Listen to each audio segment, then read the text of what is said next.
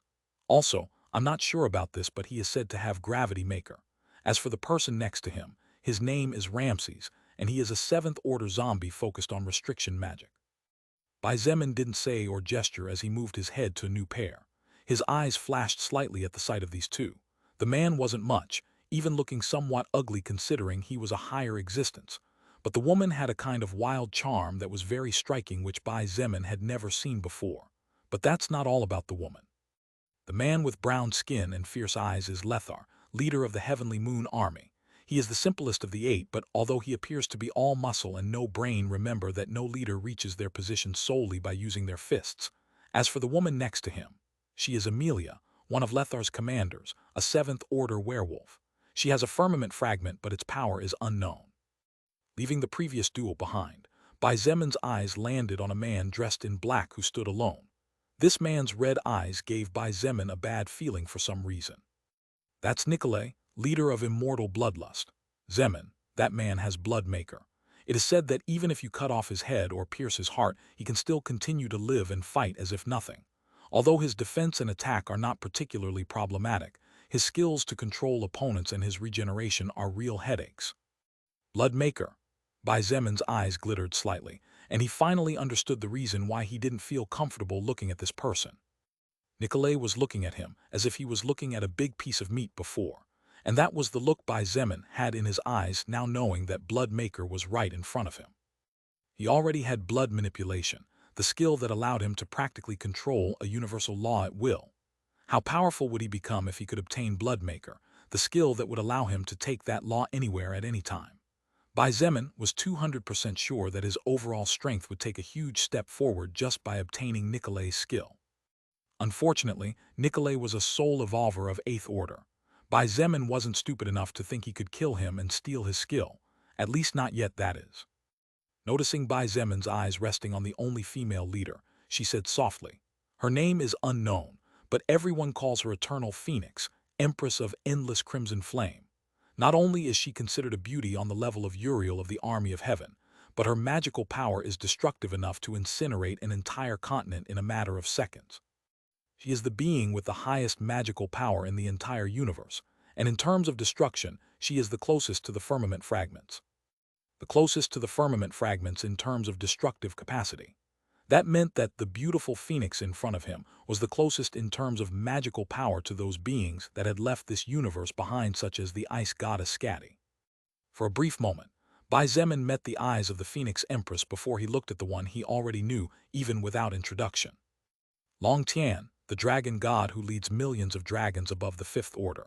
He is usually wise and calm, but when he feels his pride or rule are being overshadowed, he immediately loses his sanity.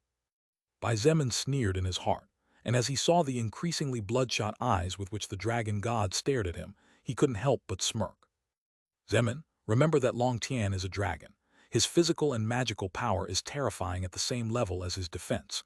You have already offended him, so in the future your clash with him will be inevitable. Keep in mind that Long Tian is considered one of the most powerful among the 8. Even Lucifer doesn't want to clash with him since he said it would be a big problem to defeat, not to mention kill Long Tian. In his heart, Bai Zemin corrected her. I didn't offend him, he offended me. But none of that mattered. It didn't matter whether these existences wanted to be allies or enemies, because to achieve his goal, Bai Zemin knew that being friends was not possible. Right, they were all his enemies, even that person. Seeing Bai Zemin's eyes set on the last group of 2, Lilith took a deep breath and said in a kind voice, "You know Fire Sorrow. She is the second in command of the demonic army. She has a special skill that allows her to receive the magical power and mana of other soul evolvers, and the result of that attack is more than enough to compare to 2 leaders attacking at the same time. Fire Sorrow is considered to be the most talented mage of all, Zemin. The only reason why Eternal Phoenix surpasses her in terms of magical power is because there is a great order that separates them from each other." Of course, Bai Zemin knew that Fire Sorrow was a very talented and powerful being. The fact that she had known the heavenly wolf Sirius in person was proof enough for one to know that she was not someone normal. After all, Sirius had surpassed the limits of this universe. It was impossible for someone like that to be next to a normal, untalented soul evolver. But her eyes were focused on the pitch-black eyes of the man wearing pajamas. That person is Lucifer, the leader of the demonic army, faction I am a part of. Zemin, Lucifer may seem lazy and even dumb, but don't underestimate him. If at some point I had to fight all of them and I could leave one out, I would definitely choose not to fight him. Besides, he possesses darkness manipulation. That's why I can't be friends with any of them." Bai Zemin softly closed his eyes and said in his heart, "Gravity Maker, Blood Maker, and Darkness Manipulation. I don't think they'll hand them over to me willingly, will they?" Putting aside the other skills and treasures they might have, Bai Zemin needed to get his hands on those 3 skills no matter what. It wasn't him being greedy, but he simply had no choice. In about 5 years and a few months, Bai Zemin would have to reach a level of battle power higher than the 8 most powerful soul evolvers in existence in order to prevent most of the life in the universe from being annihilated by the invaders of the Golden Domain. And obtaining those 3 skills would help him greatly to achieve this goal. It was no longer about being the strongest for the future. He had to do it to survive and protect those he loved. Bai Zemin would rather antagonize potential friends than see his friends and family being slaughtered before him with nothing he could do.